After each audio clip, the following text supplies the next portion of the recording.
भारत ने आतंक पर नकेल कसी तो अब पाकिस्तान गुब्बारागर्दी शुरू कर चुका है। पिछले 2 दिन में पाकिस्तानी गुब्बारे दिखने से सनसनी मच गई।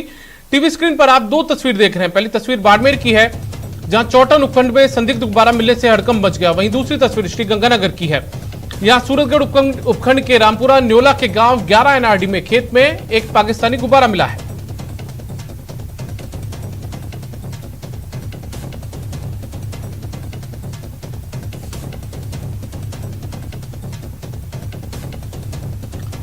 अब खबर बाड़मेर से है, जहां भारत पाक सीमा से सटे चौहटन उपखंड में संदिग्ध गुब्बारा मिलने से हड़कंप मच गया। धनाऊ इलाके के पावड़ा तालाब में एरोप्लेन की शेप का ये संदिग्ध गुब्बारा खेत में पड़ा मिला है। गुब्बारे पर अंग्रेजी में PIA यानी कि पाकिस्तान इंटरनेशनल एयरलाइंस लिखा हुआ है और उर्दू में भी कुछ लिखा हुआ है, जिससे माना जा रहा है कि संदिग्ध गुब्बारा पाकिस्तान से उड़कर आया है। ग्रामीणों से इसकी सूचना मिलने पर चौहटन के DSP और थानाधिकारी मौके के लिए रवाना हो गए। गुब्बारे को जब्त कर जानकारी जुटाई जा रही है। गौरतलब है कि सरहद पार से पाकिस्तान लगातार भारत में चल रही गतिविधियों पर नजर रखने की नापाक कोशिश कर रहा है, लिहाजा पुलिस और खुफिया एजेंसियां इस गुब्बारे के बारे में जानकारी जुटाने में लगी हुई है।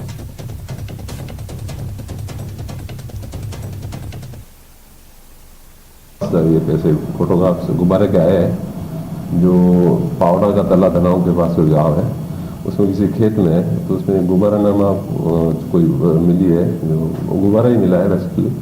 उसमें PIA लिखा हुआ है। तो हमने अभी पुलिस थाना को बता दिया है और वो इस संबंध में इसको गुब्बारे के बारे में पूरी तहकीकात करके जल्दी इसकी जानकारी करें। भारत में टेररिज्म का जाल बिछाने के लिए पाकिस्तान ने जम्मू और कश्मीर का रास्ता बनाया था। ठीक वैसे ही नार्को टेररिज्म के लिए पंजाब के बाद अब राजस्थान के रास्ते खोलने की कोशिश की जा रही है। पड़ोसी देश की इस घिनौनी हरकत में अब पाकिस्तानी रेंजर्स की भूमिका भी संदिग्ध मानी जा रही है। राजस्थान में हेरोइन की अब तक की सबसे बड़ी खेप भेजने की कोशिश विफल करते हुए BSF ने 2 युवकों को दबोचा है। आज इस मामले को लेकर दिल्ली से NCB की टीम बीकानेर पहुंची है।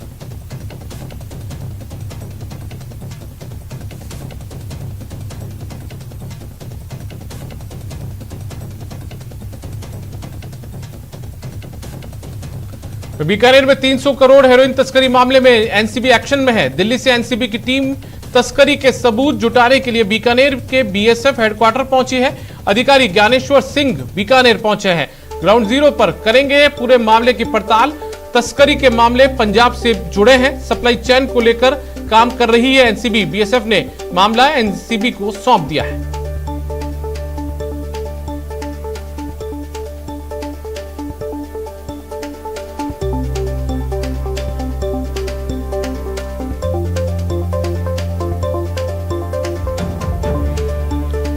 तो आपको बताएं कि बीकानेर में जो 300 करोड़ की हेरोइन तस्करी का जो मामला था, उस मामले में NCB एक्शन में है और दिल्ली से NCB की टीम तस्करी के सबूत जुटाने के लिए बीकानेर में जो BSF का हेडक्वार्टर है वहां पर पहुंच चुकी है।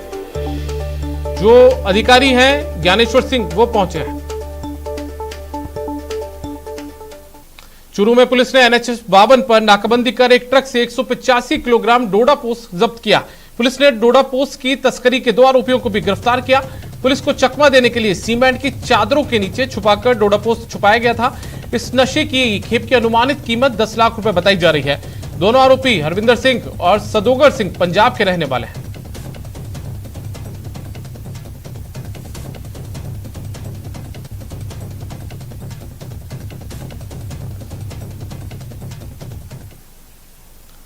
अलवर के बानसूर में वाहन पर सवार बदमाशों ने राजेश नामक एक शख्स के घर पर फायरिंग कर दी। खबर मिलने के बाद मौके पर पहुंची पुलिस ने मामले की छानबीन की है।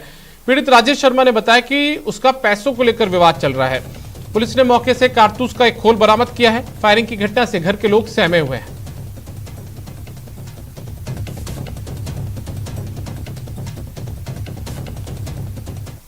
रात को 11 बजे के लगभग एक बार लाइट चली गई थी। मैं बाहर बैठा हुआ था ऊपर रोशनदान पे और वाइट कलर की थार गाड़ी से लगभग 6 लोग आए। वो उतर के और घर पे फायरिंग की। एक कारतूस बरामद भी हो गया और फिर एक ईंट उठा के उन्होंने टावर पे मारा।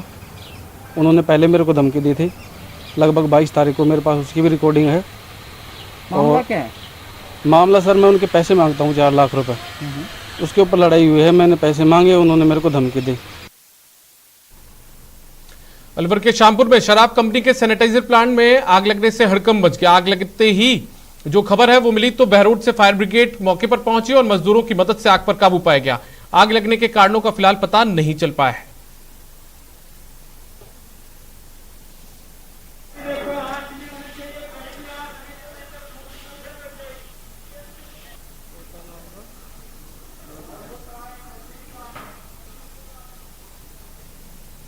सैनिटाइजर के कुछ स्टोर में आग लगी थी और बहरोड नगर पालिका की गाड़ी मौके पे 11:30 बजे पहुंच गई। तो उसके बाद में मैं निमराना से गाड़ी लेके सेकंड दमकल वाहन लेके कंपनी पे पहुंचा हूँ साइड पे। तो पहुंचते ही बहरोड की नगर पालिका गाड़ी ने वैसे कंट्रोल कर लिया था। बाकी कंपनी का सिस्टम है, कंपनी के पास कोई वाटर रिजर्व है भी, ऐसी कोई पानी की सुविधाएँ नहीं है। और इनके जो भी फायर फाइटिंग सिस्टम है, इमरजेंसी के जो उपकरण है वो सारे डैमेज हैं।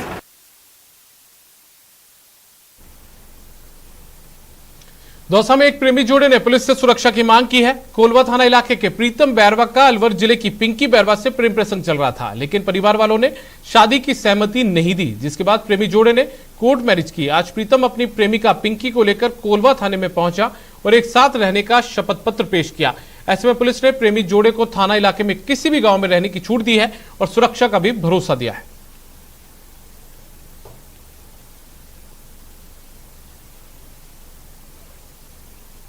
शादी कर ली है सर हम लोगों ने कोर्ट मैरिज हुई है हमारी और हम सुखी जीवन जीना चाहते हैं एक दूसरे के साथ। मर्जी से शादी करी है दोनों ने, अब हमें आगे कोई दिक्कत ना हो, बस इसीलिए हम आज यहाँ कोलवा थाने में आए ताकि हमें प्रोटेक्शन मिल सके।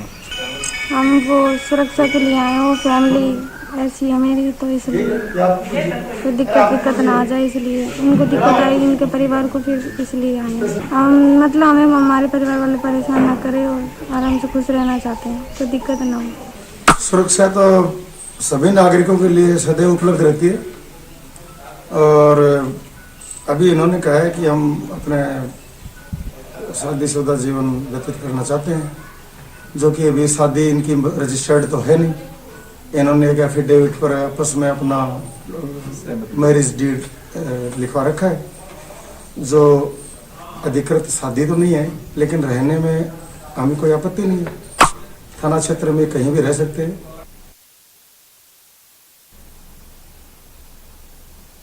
बढ़ती महंगाई और बेरोजगारी को लेकर युवा कांग्रेस ने पूरे प्रदेश में प्रदर्शन किया, जिसके तहत कांग्रेस के युवा कार्यकर्ताओं ने जयपुर में भी प्रदर्शन किया।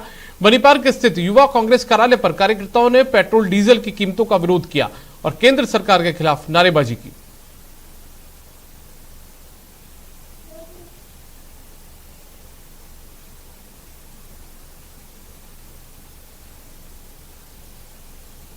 बेरोजगारी को लेकर आज यूथ कांग्रेस द्वारा हल्ला बोल किया जा रहा है। प्रदेश के सभी जिलों में यूथ कांग्रेस के जो कार्यकर्ता हैं वो अपना विरोध जो है वो जता रहे हैं। और देखो, सबसे बड़ा मुद्दा तो आज पूरा देश महंगाई के मारे त्राईमान हो रहा है। जब मोदी सरकार सबसे पहले चुनाव लड़ी थी तो उनका एक ही मुद्दा था कि अब की बार बहुत हुई महंगाई, तो उसको देखते हुए आज क्रूड ऑयल की और गैस सिलेंडर सब सस्ते होने के बाद भी मोदी सरकार ने महंगाई इस प्रकार कर रखी है कि जो आम आदमी है, गरीब है, मजदूर है, वो अपना जीवन यापन करने के लिए भी बेताब हो रहा है और मोदी सरकार सुनने को तैयार नहीं है। पिछले लॉकडाउन में भी क्रूड ऑयल आज सस्ता होने के बाद भी पेट्रोल 100 रुपये लीटर पार हो चुका है और डीजल भी 100 रुपये को छूने वाला है।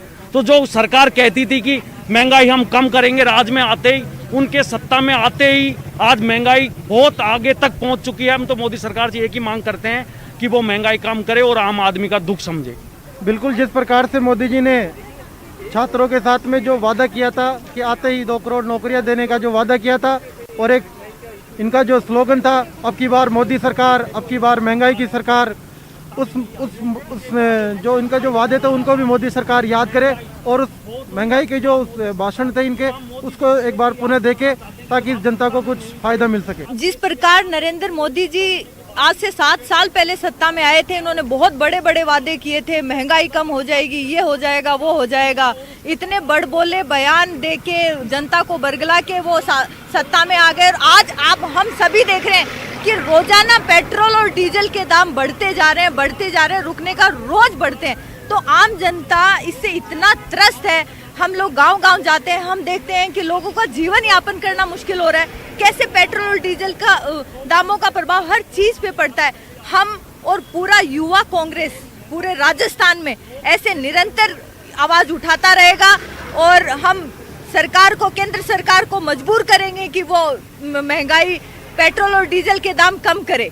कैमरामैन बलवीर सिंह के साथ Dinesh Sharma, news 18 Jaipur. Pink city में सफाई व्यवस्था चरमरा गई है। यहां सफाई कर्मचारियों के साथ बीवीजी कंपनी भी हड़ताल पर चली गई है। इन सफाई कर्मियों ने आयुक्त के साथ बदसलूकी के बाद आंदोलन की राह पकड़ी है। ग्रेटर आयुक्त यज्ञमित्र के साथ हुए दुर्व्यवहार से नाराज सफाई कर्मचारियों ने ग्रेटर नगर निगम में धरना दिया। हालांकि ग्रेटर निगम के आयुक्त ने सफाई कर्मचारियों से हड़ताल खत्म करने की अपील भी की, लेकिन वो फिलहाल नहीं माने।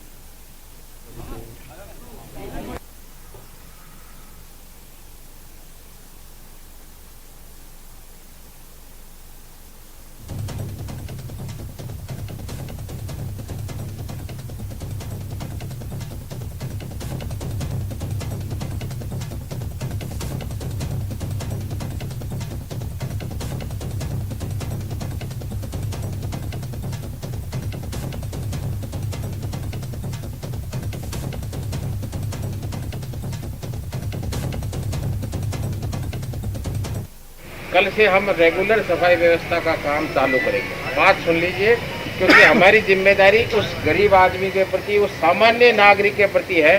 अपनी आज का कोरोना पीरियड में यदि हम सफाई का काम बंद करेंगे तो आप जानते हो संक्रमण बढ़ सकता है। अपने लिए समस्या ये है कि हमारे कारण से दौसा से बड़ी खबर है। पुलिस पर ग्रामीणों ने पथराव किया है। मारपीट कर पुलिस कर्मियों के कपड़े भी फाड़े गए हैं। हत्या के आरोपी को पकड़ने गई थी पुलिस।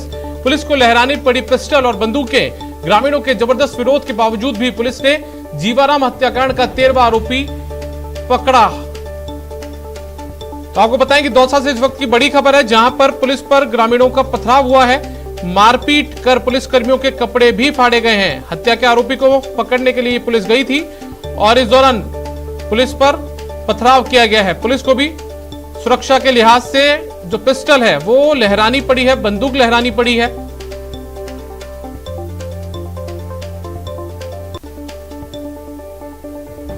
जो तस्वीरें आप टीवी स्क्रीन पर देख रहे हैं, जहां पर पुलिस को बड़ी मशक्कत के बाद जो आरोपी है उसको पकड़ना यहां पर पड़ा है। पुलिस का विरोध भी यहां पर हुआ है। और हमारे साथ में आशीष जुड़ गए हैं दौसा से, हमारे सहयोगी, उनका रुख कर लेते हैं। आशीष, इन तस्वीरों को देखकर तो ये लग रहा है कि पुलिस खुद भी महफूज नहीं है।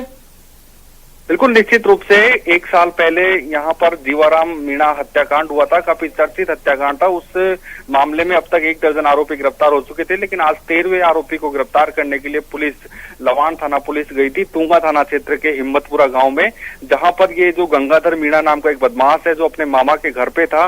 पुलिस को जैसे ही सूचना मिली तो पुलिस ने पूरे गांव को घेराबंदी करने की कोशिश की, लेकिन ग्रामीण पूरी तरह आक्रोशित हो गए और वो जो आरोपी है उसको लाने नहीं दे रहे थे। पुलिस ने बंदूक और पिस्टल भी लहराई और काफी मशक्कत के बाद, काफी प्रयासों के बाद उस आरोपी को पुलिस लाने में सफल हुई है। हालांकि इस दौरान जो ग्रामीणों ने पथराव भी किया, कई पुलिसकर्मियों को पकड़ भी लिया और उनके कपड़े फाड़ दिए। हालांकि इसमें से कुछ पुलिसकर्मी सिविल ड्रेस में थे, ऐसे में सिविल ड्रेस में जो पुलिसकर्मी थे उनके कपड़े फाड़ दिए गए हैं।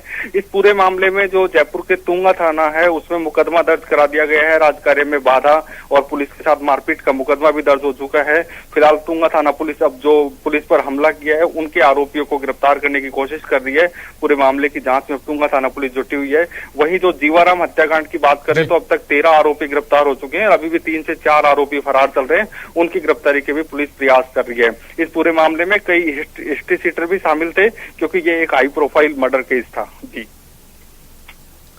चलिए आशीष, बहुत बहुत शुक्रिया आपका इस तमाम जानकारी के लिए। तो जीवाराम हत्याकांड मामले में पुलिस गिरफ्तार करने जब आरोपी को गई तो पुलिस का विरोध यहां पर हो गया और पुलिस ने जयपुर जिले के तुंगा थाने में मसले पर मुकदमा भी दर्ज करवाया है।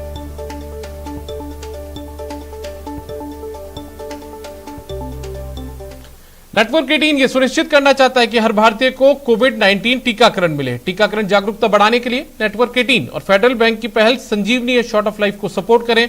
Health expert Apollo 24/7।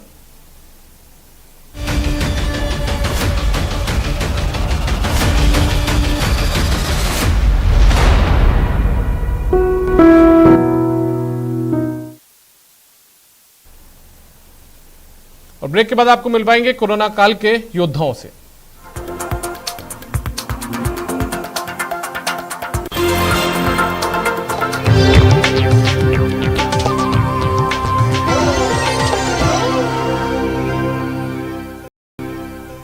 ब्रेक के बाद स्वागत है आपका। पूरे देश में कोरोना का कहर जारी है। लाखों लोग घातक वायरस से संक्रमित भी हो चुके हैं और हर दिन लाखों लोग कोरोना से जंग जीत कर नई जिंदगी भी पा रहे हैं। लेकिन ये तभी मुमकिन है जब टेस्टिंग और सीडिंग समय पर हो पा रही है। लेकिन शायद आप उन असल योद्धाओं से वाकिफ नहीं जो दिन रात वक्त रहकर अपनी जान बचाने में लगे हैं। अगर ये न होते तो क्या होता? कैसे जीतते कोरोना से जंग? बिना थके, बिना रुके बचा रहे हैं आपकी जान। जी हाँ, आज अगर लाखों मरीज कोरोना से जंग जीतने में कामयाब हो पा रहे हैं तो इसका सीधा श्रेय जाता है कोविड टेस्ट करने वाले उन कर्मचारियों को जो किसी योद्धा से कम नहीं, जो अपनी जान जोखिम में डालकर दिन रात कोविड टेस्ट में लगे हैं, जिससे कि मरीजों का वक्त पर इलाज हो सके। इसी मकसद को साकार करने में लगी दौसा की टीम हिमांशु, जिसकी आज चारों तरफ तारीफ हो रही है। उनकी टीम RT-PCR लैब कोविड-19 में बिना थके, बिना रुके 24 घंटे टेस्टिंग करने में लगे हैं। इस 2 महीने में करीब हमारे पास 1500 से 1700 सैंपल रोजाना आते थे। इन सभी सैंपलों को हमारे सभी लैब टेक्नीशियन भाई लोग हम सभी ने मिलकर काम किया है। शुरू में हमारे पास स्टाफ की कमी थी, 500 की कैपेसिटी के हिसाब से हमारे पास स्टाफ नहीं था, फिर भी हमने 1500 से 1700 सैंपल पर डे का काम किया। हमको काम 12 से 15 घंटे तक काम करना पड़ा। इसके हम लैब खुली है जब से लेके अब तक हमने करीब 85,000 के करीब सैंपल टेस्ट कर चुके हैं। उनमें से 10,000 से अधिक पॉजिटिव हमारे पास आ चुके हैं। दौसा में पहले लैब नहीं था, लेकिन जब से कोरोना टेस्ट के लिए लैब बनाई गई है तब से यहाँ लगातार टेस्ट हो रहे हैं, जिसका नतीजा ये है कि आज दौसा के हालात बेहतर हुए हैं और टीम हिमांशु के कर्मचारियों की वजह से ये मुमकिन हो पाया है। केसेस कम होने से लैब कर्मचारियों पर दबाव भी कम हुआ है। ये कर्मचारी 24 घंटे काम कर रहे हैं, 2 महीने से छुट्टी नहीं ली है। बिना देर होती है टेस्टिंग। करीब 85,000 सैंपल्स टेस्ट किए, 10,000 टेस्ट हुए पॉजिटिव। दूसरी लहर की रफ्तार कम हुई, कई कर्मचारी हो चुके हैं संक्रमित। नेगेटिव होने के बाद फिर जुटे काम में। जैसे फर्स्ट वेव आई और फिर सेकेंड वेव आई तो हमारा काम बढ़ता गया और अभी थोड़ा सा इन दिनों में थोड़ा सा कम हुआ है। कोरोना महामारी, वैश्विक महामारी के अंदर हमको पूर्णतः ईमानदारी से काम करते हुए आज 1.5-2 महीने हो गए कंटिन्यू। समय सुबह 7 बजे से आते हैं, रात को 10-8 बजे का समय का कोई पता, कोई अंदाज नहीं रहता हमको। 2 महीने से जब से कोविड की सेकेंड पीक आई है तब से हमारी लैब में काम सीरियसली बहुत ज़्यादा बढ़ गया है। हम लोगों ने बहुत ज़्यादा रन लगाए हैं, 24 आवर्स हमारी लैब चल रही है। जब जज्बा ऐसा हो तो जंग कैसे न जीती जाए। टीम हिमांशु के इसी जज्बे की वजह से ही आज कोरोना के केस कम हो रहे हैं। ठीक टाइम पर टेस्टिंग से समय रहते मरीजों को इलाज हो रहा है और लोग कोरोना से जंग जीत रहे हैं। न्यूज 18 भी ऐसे योद्धाओं को सलाम करता है जो अपनी जान जोखिम में डालकर लोगों की जान बचाने में लगे हैं।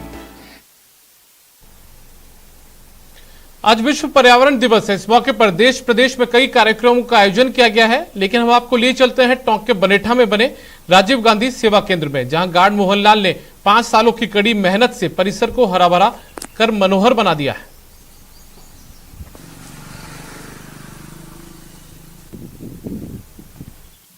आज विश्व पर्यावरण दिवस है और विश्व पर्यावरण दिवस के मौके पर देश और प्रदेश में कई कार्यक्रम आयोजित होंगे, लेकिन आज हम आपको ग्राउंड जीरो की एक तस्वीर बताना चाहते हैं। टोंक जिले के बनेठा ग्राम पंचायत, बनेठा उप तहसील की ये तस्वीर आप देख सकते हैं।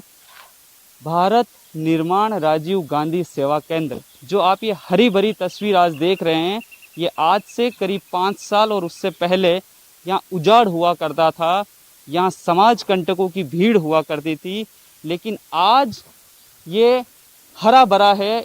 करीब इसके अंदर 20 से 25 और 25 से ज़्यादा भी पेड़ पौधे यहाँ पर लगे हुए हैं और इसकी छांव में लोग सुकून से बैठते हैं।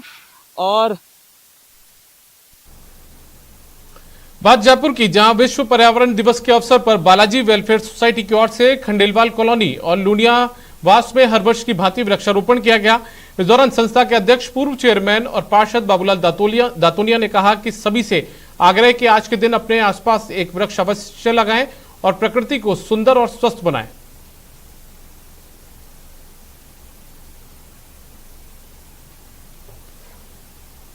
अभियान हमने यहाँ खंडेलवाल कॉलोनी लुनियावास से प्रारंभ किया।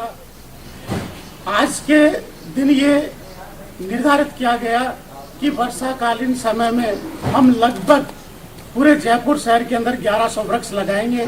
कि बंधुओं, जैसा कि कहा गया है, सांसें हो रही है कम, आओ वृक्ष लगाएं हम, क्योंकि प्रकृति है तो हम है, और इस प्रकृति को स्वच्छ और सुंदर बनाए रखने के लिए हमें प्रति वर्ष वृक्ष लगाने चाहिए।